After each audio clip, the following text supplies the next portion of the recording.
The morning I found the envelope, I was on my knees pulling old tax files out of the bottom drawer of Martin's filing cabinet in the study. We'd been married for 38 years. 38 years, and I still did his filing. I wasn't snooping. I want to be clear about that, because later, when everything came out, Martin tried to make it sound like I had been, like I'd been digging through his things looking for something to hold against him. That wasn't it at all. I was trying to find our 2019 joint return because our accountant, a soft-spoken man named Phil who'd done our taxes for 20 years, called to say he needed a copy for some amended filing. Martin was travelling for work, so I went into the study, opened the cabinet, and started looking. The envelope was tucked behind a hanging folder labelled Auto Insurance. It was plain white, legal-sized, sealed. No return address. My name was not on it. Martin's name was not on it. There was just a handwritten note paper-click to the front that said, in handwriting I didn't recognize, "Don't forget, Jay knows." I sat there on the floor with that envelope in my hands for a long time. I'm 63 years old. I've raised 2 children in this house. I taught elementary school for 26 years before my knees gave out, and I took early retirement. I am not a dramatic person. I do not catastrophize. I put the envelope back, finished looking for the tax return, didn't find it, called Phil back and told him Martin would have to help when he got home. Then I sat at the kitchen table and thought about what I'd seen. Jay knows. Jay. I turned the letter over in my mind all afternoon. Martin didn't have many close friends whose names started with J.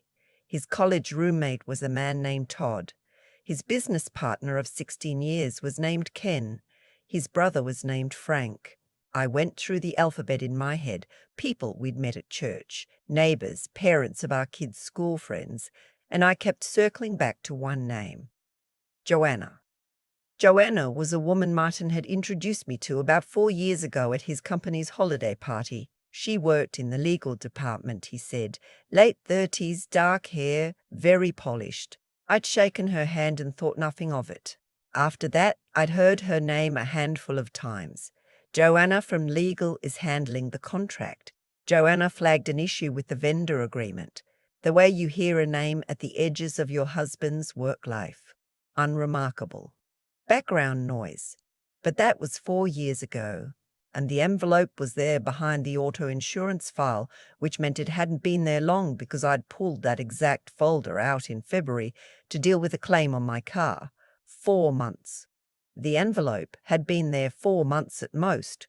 I am not a dramatic person, but I am not a dramatic person, but I am also not a fool. I want to tell you a little about our marriage before I go further, because I think it matters.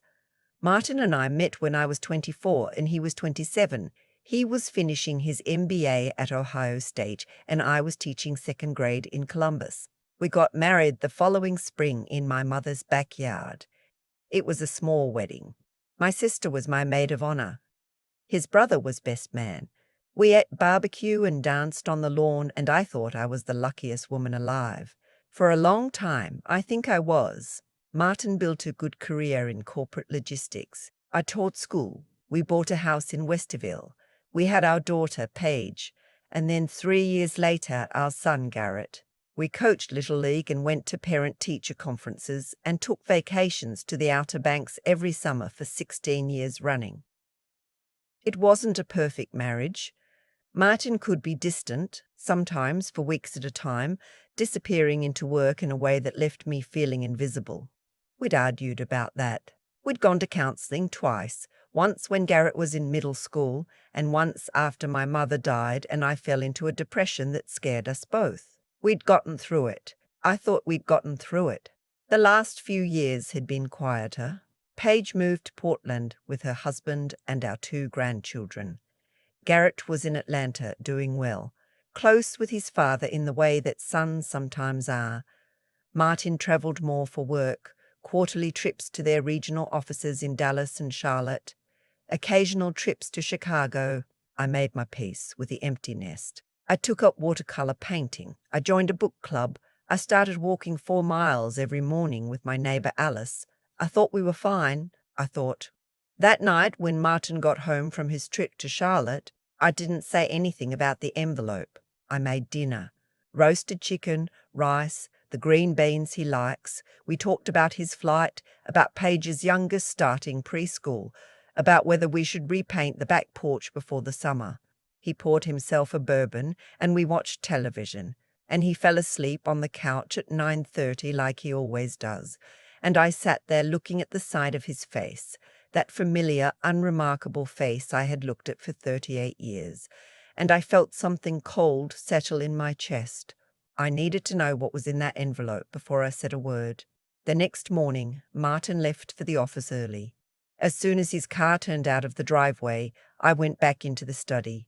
I took the envelope. I sat down at the kitchen table in the morning light, and I opened it. Inside were 2 documents. The first was a printout of an email chain, maybe 20 messages long. The second was a photograph. I read the email chain first. It was between Martin and a woman named Joanna Prescott. The earliest email was dated 3 years and 4 months ago. The most recent was from 6 weeks before I found the envelope. I am not going to describe everything I read. I'll tell you what I need to tell you. They had been together for 3 years. She called him M, and he called her Joe. In one email, he wrote that he loved her. In another, dated 8 months before I found the envelope, he wrote, "I've been thinking about the timeline. If I wait until the pension vests in full, that's another 2 years.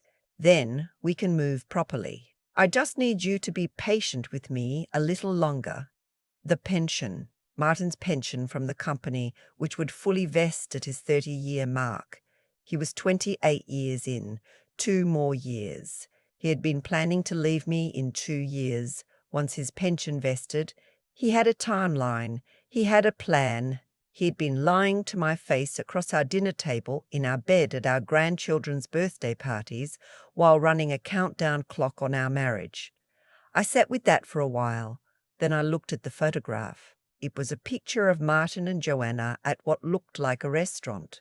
Nice place, candles on the table, the kind of restaurant Martin and I hadn't been to in years. They were laughing about something. His hand was on hers. I put the photograph face down on the table. I went to the sink and I ran cold water over my wrists for a minute, the way my mother used to tell me to do when I was upset as a child. Then I went back to the table, picked up the documents, put them back in the envelope, and put the envelope in my own purse. The next thing I did was call my sister. My sister Deb is 67 and she has, in my opinion, the sharpest mind of anyone I have ever known. She was a paralegal for 31 years before she retired. She has been divorced once, amicably, no children, and she has seen more marital wreckage than most people accumulate in a lifetime. When I called her, I wasn't crying. I told her what I found and what I read and what Martin's email said about the pension timeline. She was quiet for a moment. Then she said, "Don't confront him yet." I asked her why. "Because you need to know what you have first. What's in your name, what's in his name, what's joint. You need to talk to a divorce attorney before he knows you know anything. The minute he knows you know, money starts moving." She had worked with enough divorce attorneys over the years that she knew exactly who to call. Within 48 hours, I was sitting in the office of a woman named Helen, a family law attorney with 30 years of experience who had the kind of quiet, authoritative manner that made me feel, for the first time since I'd opened that envelope, like someone was on my side. I brought the envelope. I brought copies of every financial document I could find in that cabinet: retirement accounts, mortgage, savings, the investment account Martin had opened 3 years ago that I barely thought about since he explained it to me once over dinner in terms I only half understood. Helen looked at everything carefully. Then she looked at me over her reading glasses and said, "Before we go any further, I want to make sure we understand the asset picture completely.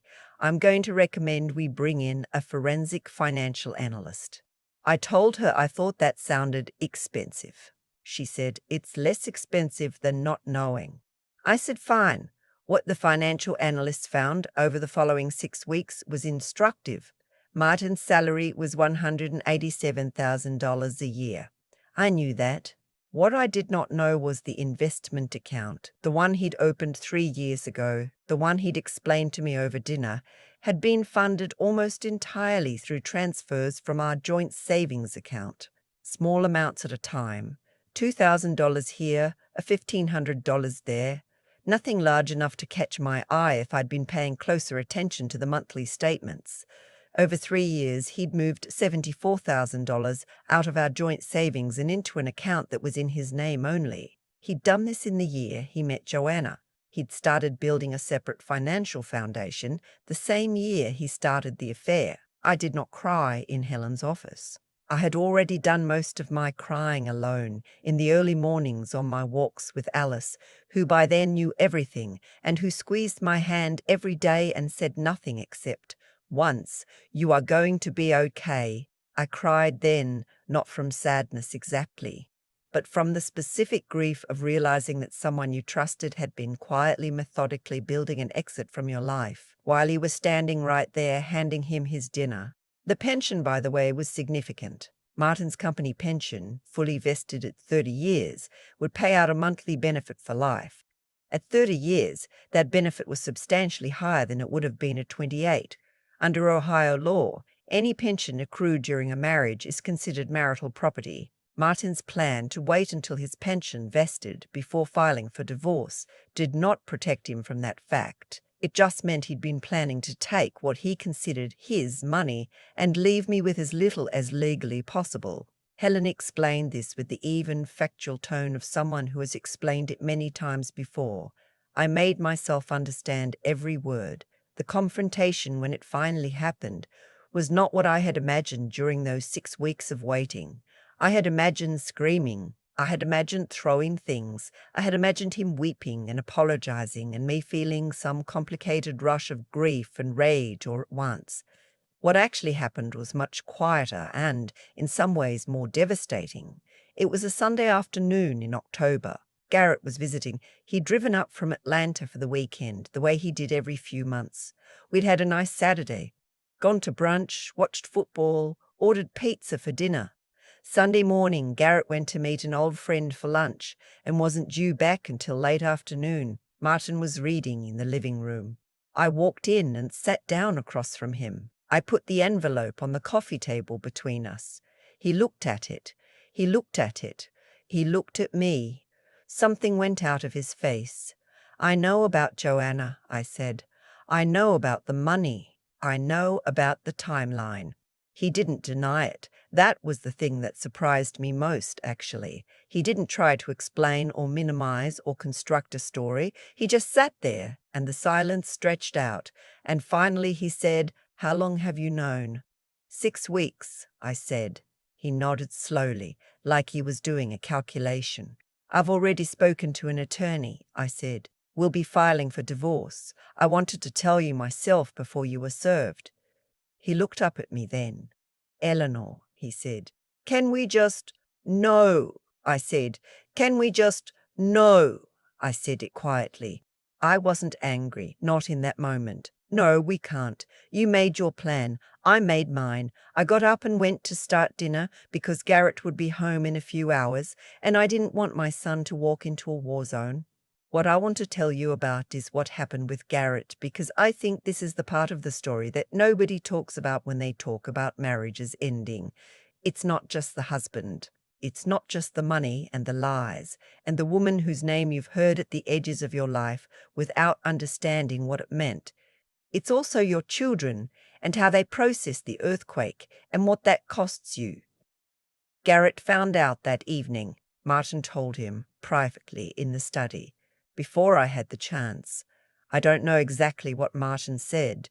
What I know is that Garrett came out of that study looking pale and drawn, and that after dinner, after Martin had gone upstairs, Garrett sat down at the kitchen table with me and said, "Mom, Dad says he made a mistake. He says he wants to try to work it out. Is there any chance?" I looked at my son. He is 34 years old. He has his father's eyes. I have loved him since the moment he existed. Garrett, I said your father had a relationship with another woman for 3 years. He had a financial plan to leave me in 2 years. He had a timeline. This was not a mistake. A mistake is forgetting to pay a bill. This was a decision. Many, many decisions made over 3 years while he sat across from me at this table. Garrett was quiet. I love you, I said, and I understand this is hard for you, but I need you to understand that I am not the one who broke this family. He drove back to Atlanta the next morning. We talked on the phone a few times over the following weeks. Stiff, careful conversations. The kind where you feel the distance in every pause. That was painful. I won't pretend it wasn't, but I also knew that I had told him the truth, and that the truth was solid ground, and that solid ground was the only thing worth standing on. Paige, when I told her, cried for an hour on the phone, and then said, "What do you need me to do?" She offered to fly out. I told her to stay with the kids. She called me every day for 3 months. The divorce took 14 months. It was not friendly. Martin hired an aggressive attorney, a man who, in my opinion, operated on the theory that if you make the process painful enough, the other side will settle for less just to make it stop. Helen was unimpressed. She had seen that approach many times before. We did not settle for less. The final settlement included an equitable division of the pension. That monthly benefit I would receive for the rest of my life, proportional to the years we were married, which was all of them. It included the investment account Martin had been quietly filling for 3 years, which came back into the marital estate for division. It included the house, which I kept. It included a fair share of his retirement accounts and a lump sum payment for what the financial analysts had determined was the full picture of marital assets dissipated in ways that had not been disclosed to me. Martin moved into an apartment in downtown Columbus. I don't know what happened with Joanna. I don't particularly care. What I care about is this. I wake up in this house every morning and it is mine. I walk 4 miles with Alice and I tell her what's new and she tells me about her grandchildren. And the sky is the same sky. It's always been over the same streets. I've walked for 20 years and I am still here and I am okay. My knees still hurt. I still paint watercolors. Badly, joyfully, at the kitchen table on Sunday mornings. I still go to book club. I made a trek to Portland in the spring and spent 2 weeks with Paige and her family, sleeping in the guest room and waking up to the sound of my grandchildren running down the hallway. And I thought, this is still my life. This is still my life. This is still my life. Garrett called me on my birthday in March. He asked how I was. We talked for almost an hour. It was the most real conversation we'd had since everything happened. Before he hung up, he said, "I'm sorry, Mum. I didn't understand at first." I told him he didn't need to apologize. I meant it. There is one more thing I want to say. When I found that envelope tucked behind the auto insurance file in my husband's cabinet, my first instinct was to put it back, to pretend I hadn't seen it, to keep the life I thought I had, even knowing what I now suspected. That instinct lasted about 30 seconds, because I have been a second-grade teacher. I have spent my life telling 8-year-olds that the truth matters, that honesty is the foundation of everything, that you do not build your life on what is false. I could not then go home and build mine on it. Some people will say I should have fought harder to save the marriage. Some will say 38 years is worth more than what I did with it. Those people are welcome to their opinion. What I know is this. I deserved a partner who chose me. I chose him for 38 years. He chose me until he didn't, and then he chose to hide that for 3 years, rather than look me in the face and tell me the truth. That is not a mistake. That is a choice. And so is what I did next. You deserve the truth. You deserve a partner who tells it to you. And if you find yourself sitting on the floor of a study with an envelope in your hands and something cold in your chest, trust it. Trust yourself. You already know. I've thought a lot about what would have happened if I put that envelope back. It would have been so easy. I was on my knees. on the floor of Martin's study, looking for a tax return, minding my own business. The envelope wasn't addressed to me. I could have tucked it right back behind the auto insurance folder, gone to the kitchen, made lunch, and never said a word. A lot of women do exactly that. I don't judge them. I understand the impulse completely, because the life you think you have is comfortable, even when it's hollow, and the truth is a wrecking ball. But here's what I've come to understand about the years that followed. Martin's choices set something in motion long before I ever found that envelope. He didn't just betray me in one reckless moment. He made a series of deliberate decisions to start the affair, to move money, to build a timeline, to smile at me across the dinner table while counting down to my erasure. Every single one of those decisions had a cost attached to it. He just assumed the cost would be mine to pay. That's how it usually works when someone deceives another person for years. The deceiver borrows time and trust and security from someone who doesn't know they're being robbed. And they assume the debt will never come due because they've controlled the information. What Martin didn't account for was that I would find one plain white envelope on an otherwise ordinary Tuesday, and that I would choose, in the 30 seconds it took me to decide, to open it instead of look away. My sister Deb told me that first morning, know what you have before you say a word. That wasn't just legal strategy. That was wisdom about how intelligent action actually works. You don't win by reacting. You win by understanding. I spent 6 weeks learning every number, every account, every hidden transfer, not out of revenge, but out of the simple conviction that I deserved to know the truth about my own life. That knowledge was not comfortable. It was also the only solid ground available to me. Garrett struggled. I won't pretend that didn't hurt, because it hurt more than almost anything. He's my son and I love him completely. But I told him the truth, plainly, without bitterness, and I let him sit with it.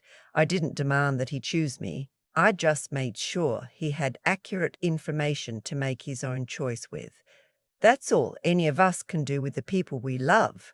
We can give them the truth and then let them find their way to it. The thing about living with integrity, even when it costs you, even when it's lonely, even when your son drives away on a Sunday morning and you stand in the driveway not knowing when things will feel normal again, is that you can sleep. You wake up in the morning and the ground is still under your feet and you know exactly who you are.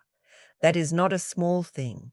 After 38 years of building a life with someone who was quietly dismantling it, knowing exactly who I am felt like the most precious thing I owned. Martin thought he had time. He thought 2 more years would give him everything he wanted and leave me with as little as the law would allow. What he didn't understand is that time works differently when your choices are honest. Every day I had been exactly who I said I was. Every day he had been building a fiction, and when the fiction finally collapsed, not with screaming, not with drama, but with a plain white envelope on a coffee table and 6 weeks of quiet preparation, there was nothing under him to land on. I kept the house. I kept the pension share I was owed. I kept my sister, my daughter, my grandchildren, my walks with Alice, my terrible watercolors, my book club, my life. What I also kept, and this is the part I want you to hold on to, is the version of myself who opened that envelope. Instead of putting it back, she is not a dramatic person. She does not catastrophize, but she trusts herself, and that, after everything, is enough.